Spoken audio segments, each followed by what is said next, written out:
괜히 저 사람이 그런 사람이 아닌가, 저 사람이 그런 사람이 아닌가. 그러다 보니 연비호도 또 난무하고 있는 것 같습니다. 그런데 이러한 바이러스 질병들이 오갈 때 기본적으로 우리가 해야 되고 같이 해야 될 것은 깨끗하게 자기 관리하고 또 타인에게 피해 주지 아니하도록 기침할 때도 아시죠? 이렇게 하는 것은 에티켓이라 생각됩니다. 그러나 중요한 것은 그것으로 인하여서 여러분 삶이 위축되지 않기를 바랍니다. 이것이요, 마음까지 위축되지 않기를 원합니다. 괜히 찡그린 마음을 가지고 살아갈 필요는 없습니다. 우리에게는 오늘 하나님의 이 말씀으로 지금 이 시대를 반영하고 있고, 그리고 우리가 가져야 될 위대한 하나님의 찬송이 있기 때문입니다. 오늘 바로 그 말씀을 여러분에게 전하고자 합니다. 괴테 시에 안전뱅이 꽃이 노래라는 그러한 시가 있습니다. 안전뱅이 꽃의 노래. 얼마나 작았으면 안전뱅이라고 그렇게 이름을 붙였을까요? 땅에 그냥 딱 붙어있는 그러한 꽃이 있었답니다. 그런데 그 내용은 이렇습니다. 들판에 피어있는 어느 날 양을 치고 양의 젖을 짜서 생계를 유지하는 한 예쁜 처녀가 그 안전뱅이 꽃이 있는 줄 모르고 그 위로 지나가다가 그 꽃을 밟은 거예요. 워낙 작아서 잘 보이지 않았던 것도 사실이지만 작은 것 때문에 또다시 짓눌린 거죠. 컸으면 안 밟혔을 텐데. 그런데도 불구하고 이 안전뱅이 꽃이 슬퍼하지 않았다는 겁니다. 왜 그럴까요? 그럼에도 불구하고 슬픔은커녕 오히려 노래를 불렀대요. 그래서 안전뱅이 꽃의 노래. 왜 노래를 불렀겠는가? 꽃으로 와서 꽃으로 죽는다 할지라도 내가 꽃으로 인생을 꽃으로 마무리할 수 있기 때문에, 꽃으로 태어나서 그 죽음도 꽃으로 갈 수 있기 때문에, 그래서 나는 노래를 부를 수 있다. 여러분 어떻게 생각하십니까? 많은 사람들이 하나님의 형상을 가지고 태어나서 그렇게 살다가 가지만 힘든 일이 있고 세상에 밟히고 고통이 밀려오게 되면 어느 날 그 고통 속에서 나의 노래는 잃어버리고 거기에서부터 불평과 원망으로 살아가는 이들이 너무나 많더라는 것입니다. 여러분은 어떻습니까? 여러분, 특별히 하나님의 백성들은, 성도들은 하나님의 그 사랑을 입고 이 땅에 하나님의 백성으로 살다가 비록 그 삶이 어렵고 힘들고 지치고 고통 중에 간다 할지라도 성도로 떠나갈 수 있다면 그것이 우리의 노래가 될 수 있는 이유가 되지 않을까요? 사랑하는 여러분, 1년초 꽃보다도 우리가 소중하지 않습니까? 우리는 1년초 꽃이 아닙니다. 영원한 생명을 다투고 영원한 생명 가진 하나님의 백성인 것입니다. 그러므로 세상의 어떤 환경과 상황 속에서도 노래할 수 있는 자들이 되어야 합니다.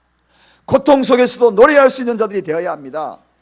더욱이 성도는 노래로 시작하여서 노래로 인생을 마치는 것이 성도입니다. 왜냐? 생일날 돌집에 가면 노래로 예배를 드리지요.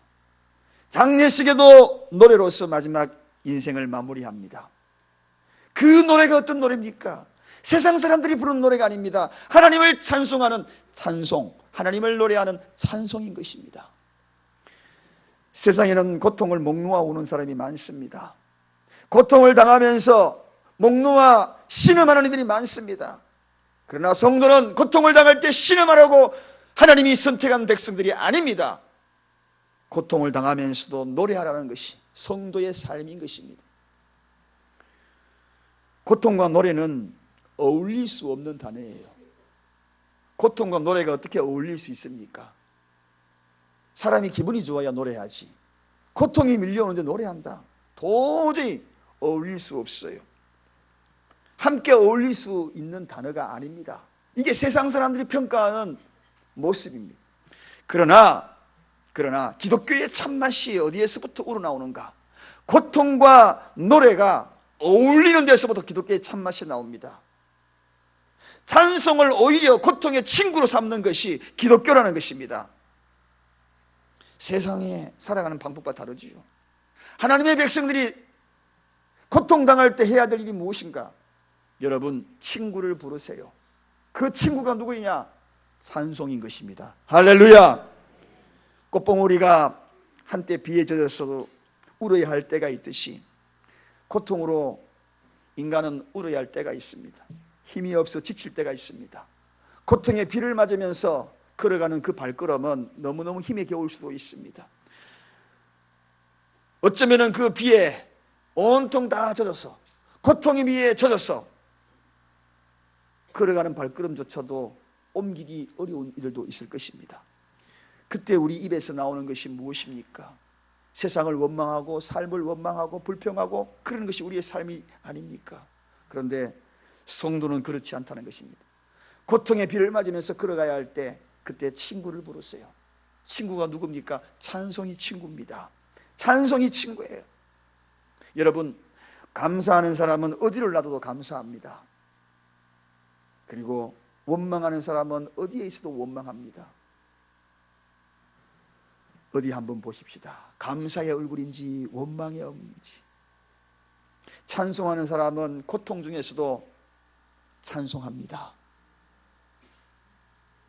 우리 인생 가운데에 고난이 없는 사람이 어디에 있겠습니까? 오늘 본문에는 고난과 환난이라는 단어가 나와요. 고난과 환난, 이 단어를 묶어서 표현할 수 있는 것이 뭘까? 가장 힘든 표현이 뭘까? 저는 그 표현을 고통이라고 표현한 겁니다. 환난이라는 것은 갑작스럽게 일어나는 그러한 고통을 환난이라, 그리고 고난은 예고되어서 다가오는 고통을 바로 고난이라. 예고되든 예고되지 아니하든 우리에게는 이 고통이 있다는 것입니다. 갑작스럽게 건강이 나빠지고 갑작스럽게 직장에서 쫓겨나는 그러한 어려운 일을 맞이하고 사업이 무너지고 남편의 문제로 가슴에 멍이 들고 자식의 문제로 내 온통 삶이 헝클어진 인생처럼 정리가 되지 않는 안타까움이 있는 그런 부모도 있습니다. 가족 간에 여러 가지 갈등, 신앙적인 갈등을 갖고 있는 그런 자들도 있을 것입니다. 그럴 때 여러분, 전 그 시간을 고통의 비를 맞는 시간이다. 그럴 때 여러분 무엇 하십니까? 그럴 때 친구를 부르세요. 어떤 친구? 고통의 친구, 찬송을 부르세요. 찬송을 부르세요. 여러분, 사랑하는 여러분, 답답한 앞에 문제를 놓고 기도조차 안 나올 때가 있습니다. 그럴 때 경험하셨나요? 너무나 큰 고통이 나에게 다가올 때는 기도가 안 나와 끙끙 앓습니다. 이렇게 앓다가 자리에 앉았다가 그냥 일어설 때가 있어요. 교회에 가서 한번 기도해봐야지, 아무도 없는 텅 빈 공간에 가서 마음껏 하나님 앞에 부르짖어야지, 문제를 가지고 주님 전에 와서 텅 빈 예배당에 앉았지만 기도가 안 나와. 너무나 그 고통이 크기에. 그럴 때 어떻게 하면 좋습니까? 그럴 때 어떻게 하면 좋습니까? 그저 고통의 그 순간을 아파하며 그냥 자리에서 일었을까요? 여러분, 오늘 본문에 그러한 자들이 있었습니다. 너무나 그 고통이 커서 기도가 안 나와. 힘에 겨워, 힘에 겨워. 발걸음도 무거워. 그들이 누구인가? 초대교회 고린도 교회 성도들이었어요. 핍박이 너무너무 강하게 다가온 겁니다. 예수 믿다가 잡혀가고 신앙생활하다가 매맞고 그저 직장에서도 쫓겨나고 많은 사람, 믿지 않는 사람들이 조롱하고, 그래서 그들의 눈에는 눈물이 마르지 않았습니다. 너무 힘들었어. 고난과 그리고 환난이 동시에 다가온, 그래서 오늘 본문에도 고난과 환난 동시에 다가오는 그들의 눈에는 눈물이 마르지 않았습니다. 기도하려고 하니 기도 안 나온 겁니다. 머리가 온통 혼돈스러웠어. 그냥 울고만 있는 거예요. 그런데 그들을 향하여 오늘 성령께서 감동 주셔서 사도 바울을 향하여 3절에 이게 외칩니다. 찬송하리로다. 할렐루야. 기도가 나오지 아니하고 온몸이 울고 싶은 그런 마음으로 혼돈스러운 생각에 사로잡혀 있고 그 고통이 너무너무 나를 짓누르고 있고, 그럴 때 성령께서 들려주는 음성이 있습니다. 찬송하리로다. 찬송하리로다. 그 찬송하리로다. 고통의 친구를 부르라는 것입니다. 내 인생의 고통의 친구가 누구인가? 그것은 바로 찬송입니다. 찬송을 불러라. 여러분, 그렇게 찬송을 불러라고 이야기하면서 그 찬송이 왜 우리가 불러야 하는가? 오늘 본문에는 찬송이 고통의 빗줄기로 우리에게 다가올 때에 하나님의 자비하심, 그리고 하나님의 위로의 빗줄기로 바꾸는 힘이 있기 때문에 그렇다는 것입니다. 할렐루야. 자비하심. 여러분, 이 자비라는 이 단어는 하나님에게서 유래된 것입니다. 하나님에게만 유일하게 근원이 되는 것이 이 자비예요. 유대교 많은 기도의 표현 중에 자비의 하나님이라고 부릅니다. 세상에서 누릴 수 없는 그런 엄청난 사랑이 하나님에게만 있음을 외치기 때문에 그들의 입에서는 자비의 하나님, 자비의 하나님 이렇게 외치는 것입니다. 뿐만 아닙니다. 이 위로가 어떤 뜻입니까? 위로는 그저 엉덩이 두들겨주고 어깨 붙잡아주는 위로가 아닙니다. 여기 이 말씀의 원어를 찾아보면 이 위로는 두 가지 의미를 담고 있어요. 어떤 의미냐? 하나는 구체적으로 실질적인 것입니다. 구해낸다 하는 그런 뜻입니다. 구해낸다. 환난에서, 고통에서, 위기에서 구해낸다 하는 그런 뜻이 위로입니다. 사람들이 하는 위로와 다르죠. 어떨 때? 찬송하리로다, 찬송하리로다, 찬송하리로다. 고통 중에 있습니까? 친구를 부르세요. 찬송을 부르세요. 그러면 자비의 하나님이 위로하신다. 어떤 위로? 건져낸다는 것입니다. 고통 중에서 건져낸다는 것입니다. 또 하나 위로의 의미가 있습니다. 그 의미는 중단 없이 계속적으로 그런 뜻이 있습니다. 중단 없이 계속적으로. 사람의 위로는 말 한마디로 끝나버립니다. 사람의 위로 너무 좋아할 필요 없습니다. 왜? 일시적인 것이기 때문에 그렇습니다. 늘 일시적인 거예요. 인간 세상은 다 일시적인 것입니다. 그러나 하나님의 위로는 끝이 없다, 중단이 없다. 그러므로 중단 없는 근전함의 위로. 어떨 때? 찬송하리로다, 찬송하리로다. 여러분, 사랑하는 여러분, 찬송하는 자에게 이런 위로를 넘치게 하겠다고 오늘 성경에 그렇게 소개하고 있습니다. 그러면서 넘치게 하겠다. 찬송만 살아있으면 고통쯤이야. 아무것도 아니라는 것입니다. 넘치게 극복한다는 것입니다. 넘치게 이겨낸다는 것입니다. 어떤 어려움이 있어도 넘치게 이길 수 있는 것이 뭔가? 찬송이라는 것입니다. 여러분, 이 찬송이 여러분에게 있습니까? 며칠 전 새벽기도 다녀와가지고 저희 현관문을 딱 열면 찌릿 소리 납니다. 찌릿 소리 나면 제일 먼저 반응하는 새가 있습니다. 저희 집에 새를 키운다 그랬습니다. 이름이 뭐라 그랬습니까? 혹이 어떤 사람은 앵두라 그러고, 혹이 어떤 사람은 연두라 그러고. 연두입니다. 앵두 아니에요. 그런데 제가 훈련을 시켜놨거든요. 다른 말은 못해도 할렐루야 하는 훈련을 시켰어요. 그래서 문을 딱 여니까요, 할렐루야, 할렐루야, 할렐루야. 그럼 한 차례가 아니라 계속 할렐루야, 할렐루야, 할렐루야.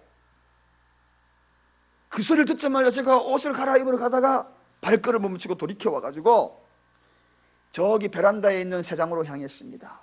그리고 그 새장 속에 그 새를 보았어요. 다가가는 순간에 너무너무 미안하더라고요. 왜냐하면 새장이 엉망인 거예요. 똥을 사가지고 쌓여가지고 계단처럼 쌓여가 이만큼 부풀어 올라와 있다. 거기다가 새 밥을 준 것이 사방으로 새장 속에 흩어져 있고 지저분하고 냄새나고 너무너무 미안한 거예요. 그런데 저는 느낀 게 있어요. 그 지저분한 새장 속에서 할렐루야 외치고 있더라고요. 밥도 오래돼가지고 말라있고, 그리고 물 준다고 물통도 보니까 이끼가 끼어있어. 그리고 거기다가 갇혀있어. 얘가 할렐루야 할 이유가 없잖아요. 할렐루야가 뭡니까? 하나님 찬양 아닙니까? 그때 저는 깨달았습니다. 참 인간들은 너무너무 부유함 속에서 할렐루야를 모르는구나. 저 새보다 못해. 새는 저렇게 갇혀가지고 똥 속에 오물 속에 있으면서도 저렇게 노래하는데, 저렇게 노래하는데, 사람은 조금만 어려우면, 환경만 어려우면 노래는 그냥 원망. 그 새를 보면서 언뜻 바울이 생각났습니다. 사도 바울이 감옥에 갇혔잖아요. 새하고 똑같이 지하 감옥, 그 로마 감옥에 갇혀가지고 어두운 그곳에 무엇했나요? 그럼에도 불구하고 노래를 불렀더라고요. 무슨 노래? 하나님을 노래했습니다. 그 하나님을 노래하는 것이 찬송이거든요. 여러분, 고통의 친구인 찬송을 부르세요. 환경이 어렵고 그런 상황이라도 새도 노래하는데 우리도 노래합시다.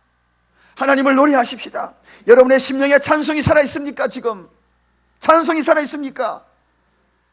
왜 질문에 이렇게 힘이 없어요? 찬송이 살아있습니까?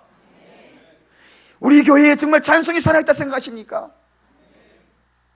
여러분 개인적으로 찬송이 정말 살아있다 생각하십니까? 저는 생각해요. 찬송만 살아있어도 신앙생활 문제가 없다. 찬송만 살아있어도 오늘 본문 보십시오. 고린도 교회의 그런 위기 속에서도 찬송하리로다. 하나님이, 자비의 하나님이, 위로의 하나님이 그들과 임하는 그런 놀라운 은혜가 있는데, 그 고통 속에서 건져주신다는 약속이 있는데, 끝없이 지속적으로 멈추지 않고 계속적으로 건져주신다는 약속에 위로의 하나님이 계시는데 어떻게 우리가 좌절할 수 있겠습니까? 어떤 시험거리들, 어떤 위기들, 어떤 낙심들 이길 수 있습니다. 무엇이 살아있으면, 찬송이 살아있으면. 그래서 저는 봅니다. 어느 날 여러분의 모습을 봅니다. 찬송이 살아있는 자들은 이겨내는 것으로 보았어요. 극복하는 것을 보았어요. 찬송만 살아있으면 어려움도 닥쳐도 괜찮습니다. 왜냐하면 하나님이 건져낸다는 약속이 있잖아요. 위로의 하나님이라고 오늘 분명히 약속했지 않습니까? 두 가지 약속이 있지 않습니까? 능히 이길 수 있는 거예요. 믿음도 마찬가지입니다. 찬송이 살아있는 사람은요, 믿음이 좋은 사람이에요. 왜 그런지 아십니까? 사랑해 보셨지요? 사랑.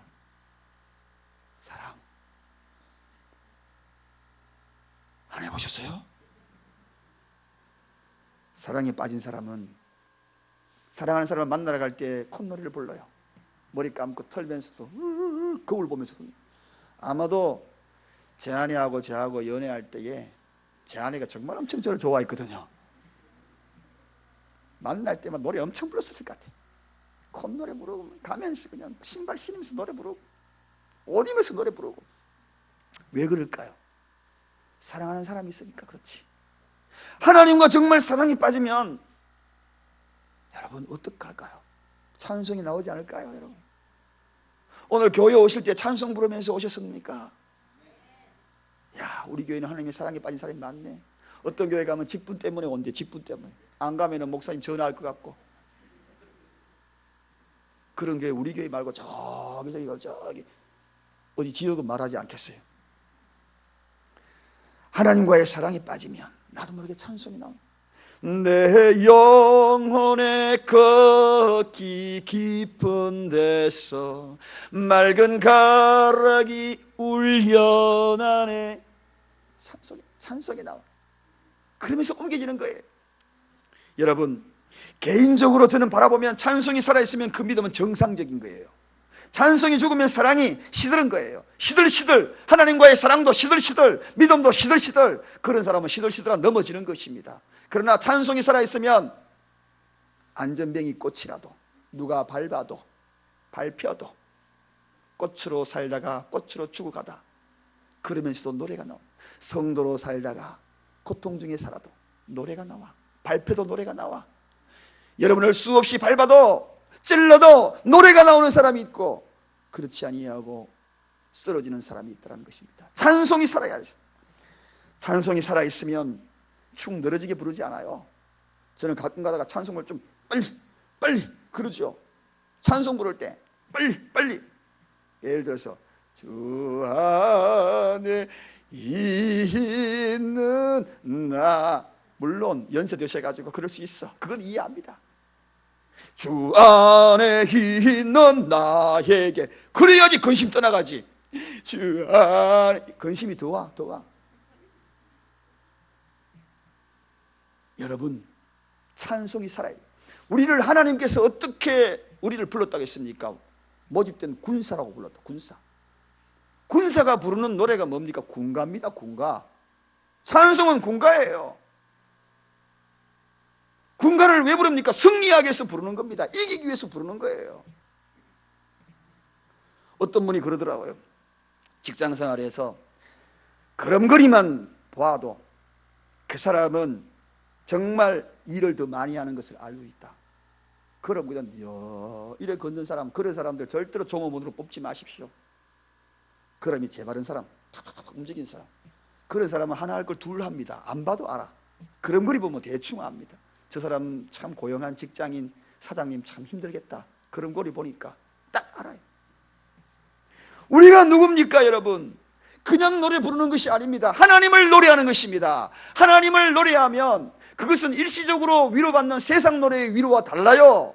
세상에도 위로받을 수 있습니다. 세상 노래도. 그러나 하나님을 노래하는 그 노래는 찬송이에요. 찬송은 하나님의 위로가 있습니다. 하나님의 위로는 건져내는 위로가 있는 것입니다. 아주 마음을 그냥 마음만 다스려주고 도덕거리는 위로가 아닙니다. 환난에서, 고난에서, 고통에서 건져주는 위로, 지속적이고 끝없는 위로. 아무리 잘 부르는 찬양이라도 영성으로 부르지 않는 찬송은 영혼의 샘을 건드릴 수가 없어요. 못 부르더라도 영혼을 건드리는 찬양을 불러야 합니다. 어떤 음악가가 이런 이야기를 했습니다. 나는 지금까지 전심으로 찬양을 부르는 찬양대원의 얼굴에서 수심을 찾아볼 수 없었다. 나는 전심으로 찬양을 부르는 찬양대원의 얼굴에서 수심을 찾아볼 수가 없었다. 제가 오늘 뒷모습으로 봐가지고 지금 얼굴을 봤어야 되는 건데, 어떻게 여러분 다 보셨나요? 우리 찬양대 앞에 부를 때에 수심이 있는 얼굴로 부르는 분들 보셨나요? 아니면은 얼굴이 정말 어지럽던가요? 천사들 얼굴같이 부르던가요? 전심으로 부르는 사람들의 그 얼굴에서는 수심을 찾아볼 수 없더라. 오늘 찬양 부를 때 찬양대의 모습, 이 모습에도 굉장히 은혜가 있습니다. 여러분, 찬양대뿐만 아닙니다. 우리 모두의 찬송은 다 마찬가지예요. 전심으로 부르다 보면, 왜냐하면 그 속에 하나님 위로가 막 임하거든요. 위로가 임하니까 나를 막 건져내거든요. 지속적으로 나와 함께 하겠다는 약속의 말씀이 불같이 일어나거든요. 내 영혼의 터치가 막 일어나거든요. 그러니까 수심이 처음에 이러다가 싹 펴져, 싹 펴져. 사랑하는 여러분, 전심으로 찬양하는 이들, 그들의 고통의 극복사들은 역사 속에서 많이 남습니다. 과거 우리 어머니들 세대 얼마나 힘들었습니까? 신앙생활하기가. 요즘은 그죠?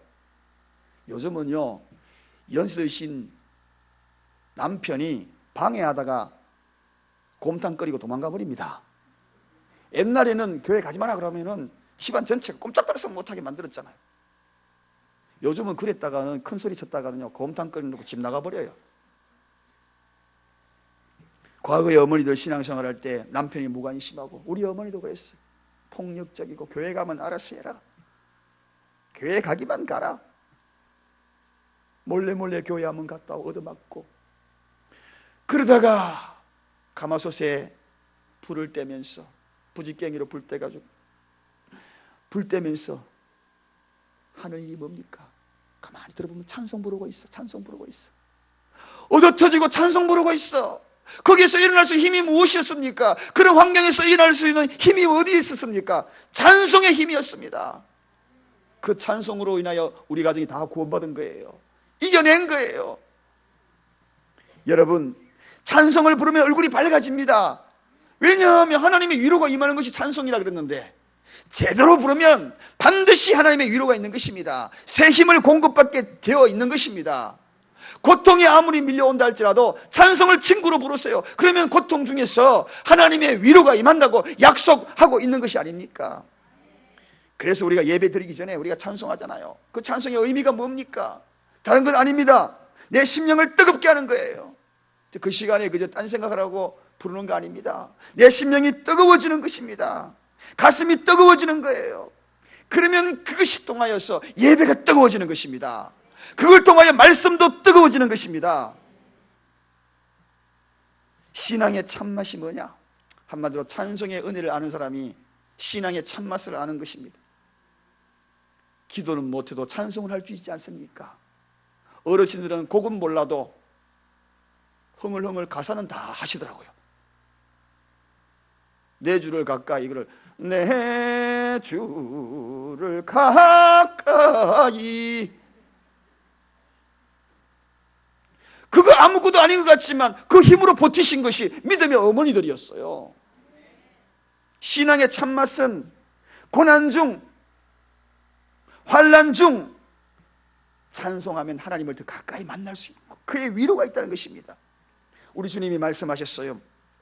세상에서 너희가 환난을 당하나 그렇습니다. 환난 당하지 않는 사람이 아무것도 없다는 그 전제 조건입니다.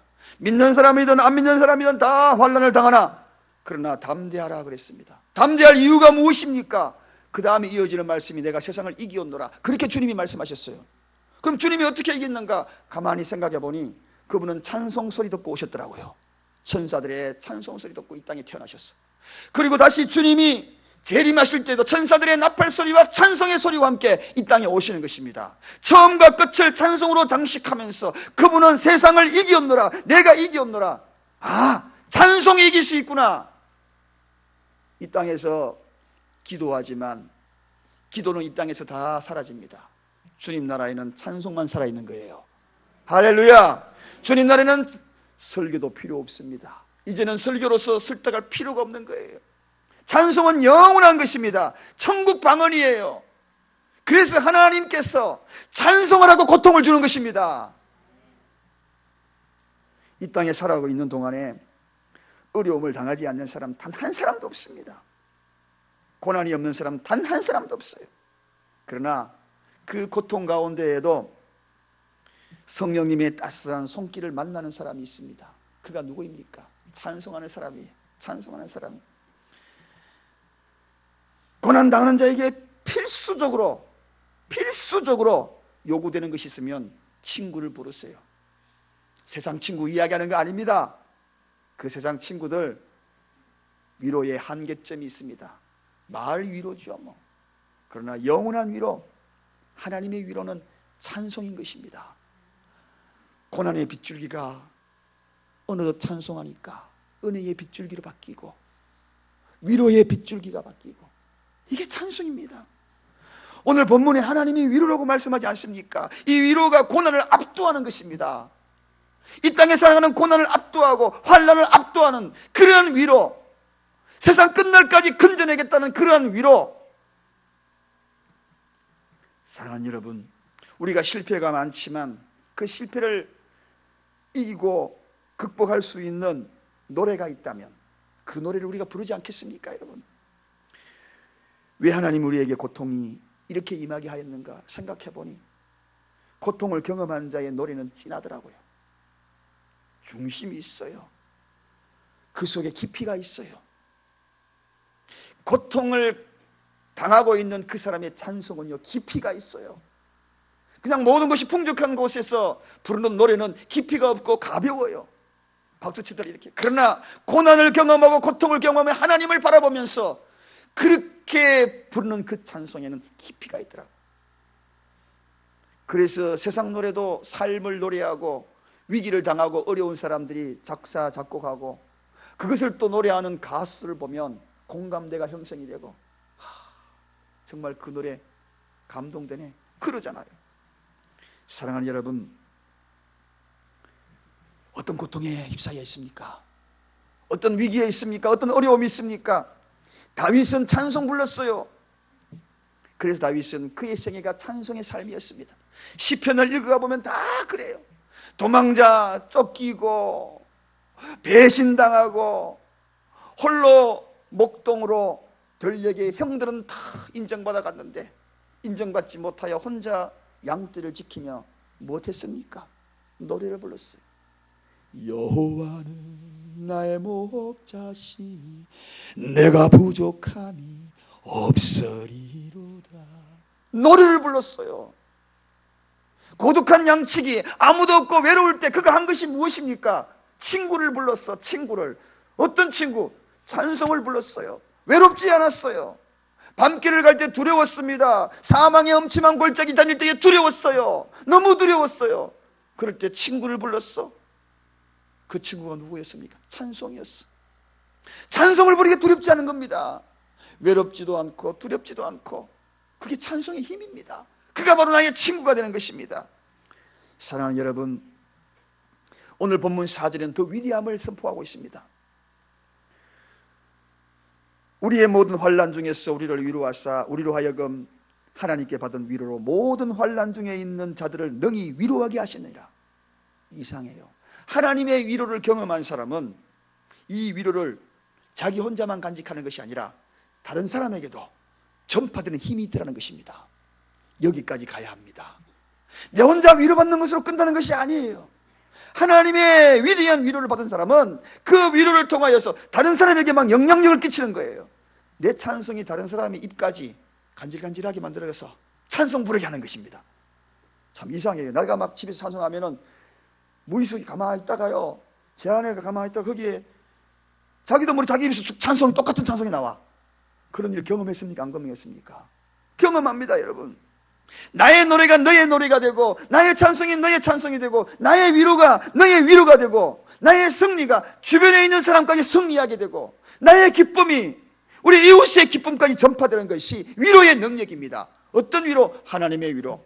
세상의 위로는 이것 받고 그거 가지고 사람들까지 위로할 수 없어. 하나님의 위로는 그런 힘이 있다는 것입니다. 이게 오늘 본문에서 이야기하는 것입니다. 그래서 그리스도가 더 큰 고난을 받은 이유가 여기에 있다고 오늘도 소개하고 있습니다. 주님이 더 큰 고난을 받은 것은 우리에게 더 큰 위로를 주시려고, 그래서 큰 고난을 받으신 거예요. 여러분, 사랑하는 여러분, 고통이 임하기 전까지 내가 부서지지 않았던 것을 봅니다. 내가 스스로 우상이 되었던 것을 봅니다.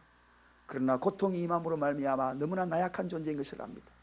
저는 이번에 이 코로나 바이러스가 이렇게 들어오면서 여러분 마스크도 끼고 우리 다 불편하게 만들었잖아요. 다 불편하게 만들고 그런 모습을 보면서 저는 생각했어요.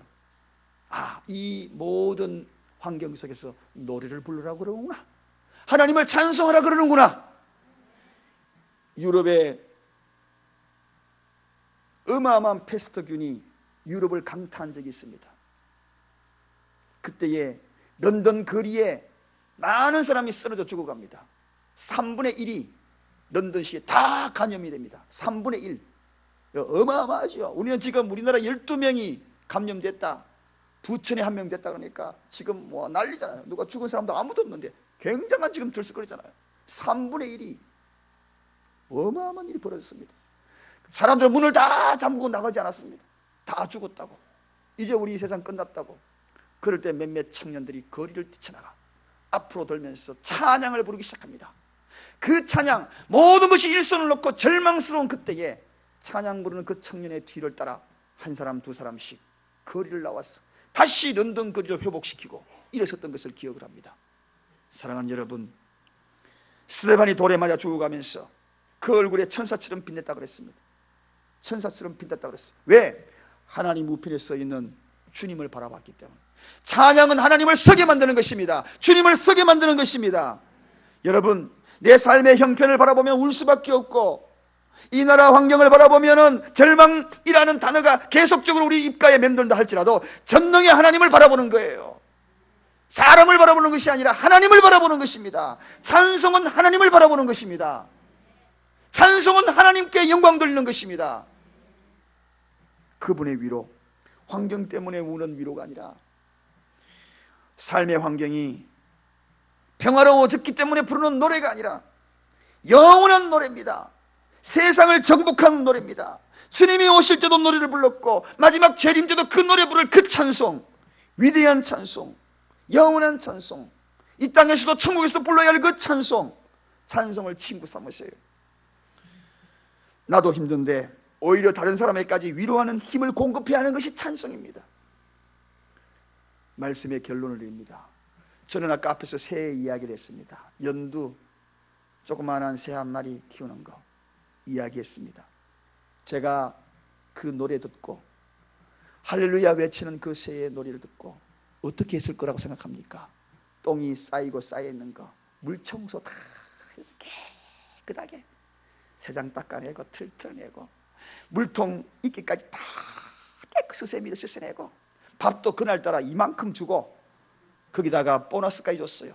사과를 줘. 사과를 깎아가지고, 나도 잘 안 먹는 사과를 깎아가지고 오늘은 보너스다 딱 줬어요. 그리고 거기서 끝난 것이 아닙니다. 손가락에 올려가지고 자고 뽀뽀까지 했습니다. 우리 하나님은 어떤 분일까요, 여러분? 새 한 마리가 할렐루야 외쳐도 노래해도 내가 이렇게 예뻐해 주는데 우리 삶을 청소해 줄 겁니다. 깨끗이 단장해 주실 거예요. 할렐루야 외치고 찬송하면 세상 청소하는 것이 끝나겠습니까? 축복하실 거예요. 보너스까지 주실 겁니다. 그동안에 맛보지도 못한 영양제까지 주실 거예요. 노래하는 삶, 찬송을 고통의 친구로 삼아라. 오늘 이 메시지가 여러분의 마음을 자극하여 올 때는 무거운 고통 속에 짓눌려 왔다가 기도조차 나오지 않다가 기도 안 나온다고 해가지고 찬송까지 멈추지 마시고 찬송하며 돌아갈 때 나도 모르게 오늘 돌아가는 여러분의 발걸음 속에 하늘문이 열리고 어떤 이들은 치유받고 어떤 이들은 마음에 하늘의 크신 위로받고 어떤 이들은 입술에 방언까지 터지기를 주님의 이름으로 축원드립니다. 기도하겠습니다. 하나님 아버지 감사합니다.